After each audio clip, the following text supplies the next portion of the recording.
In this explainer, we're going to explore a question that really sits at the heart of a peaceful and contented life. How can we cultivate a constant, perpetual state of thankfulness? Let's find out together. أعوذ بالله من الشيطان الرجيم. بسم الله الرحمن الرحيم. So, how can we live in a perpetual state of thankfulness? I mean, it's such a beautiful idea, right? But it so often feels just out of reach in our busy, problem-focused lives. Is it something that just happens? Or is it a skill we can actually learn and practice? Okay, so for this journey, we're exploring some truly wonderful insights that have been compiled by Hz Ali Shah from the Inner Horizon podcast. We're going to walk through these key ideas together, step by step. So, where do we start? Well, the journey begins not with changing our circumstances, but with changing our attention.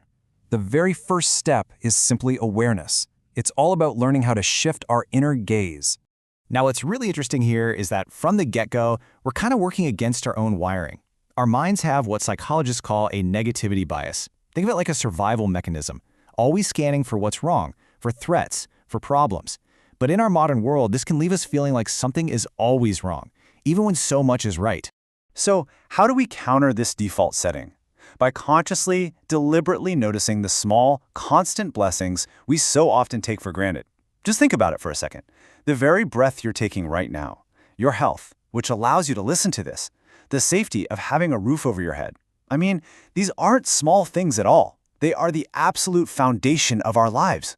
And this leads us to a much deeper point. You see, gratitude isn't just about listing what we have. It's about really understanding its value.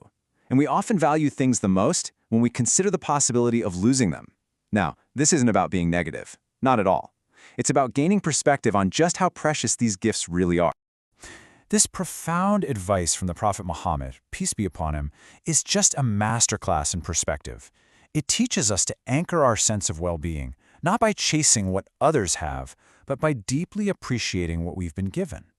It's such a powerful tool to protect the heart from envy and to really cultivate true contentment. Okay, so once we've started to shift our inner gaze, what's next? Well, that brings us to gratitude in action. Because true gratitude is so much more than just a fleeting feeling. It's a state that has to find expression through what we do. The great scholar Imam al-Ghazali gave us this beautiful practical framework. First, we have recognition, knowing where the blessing comes from, that it's a gift from God. Second, praise, expressing our thanks, both in our hearts and with our words. But then there's the crucial third step, action, using that gift in a way that pleases the giver. And here's the key point. Our blessings are not just for us. They're meant to flow through us. If you have knowledge, you teach. If you have wealth, you give. If you have health, you serve. When our gifts become channels to benefit others, our own sense of gratitude doesn't just stick around, it multiplies and deepens in a way that's hard to describe. And here, we find a divine promise. This isn't just a nice spiritual concept, it's presented as a universal law.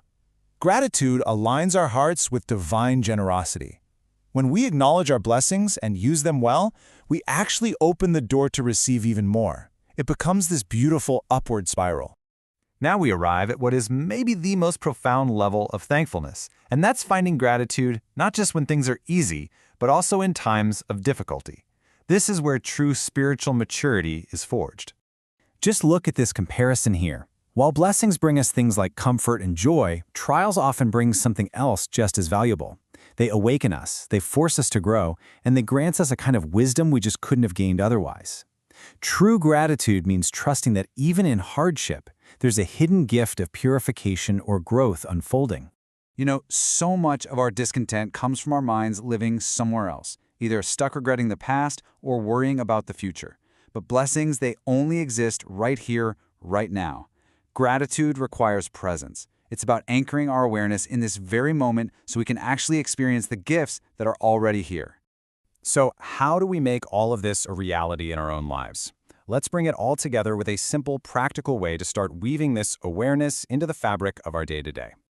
This really isn't complicated. You can start your day by just naming 5 things you're thankful for. Throughout the day, just pause for a moment, that's it, and feel that gratitude silently. And before you sleep, write down 3 specific things that went well. Over time, this small practice literally begins to rewire your brain to see the good. I absolutely love this image from Rumi. Gratitude isn't just an occasional act. It's something we can wear, like a perspective that colors and nourishes everything we do, think, and feel. It becomes our default state, a cloak that really does warm us from the inside out. And so, we end right where we began, with a simple question. Before you move on to the next thing, just take a moment. Pause. What is one small, simple blessing that you can notice right here, right now?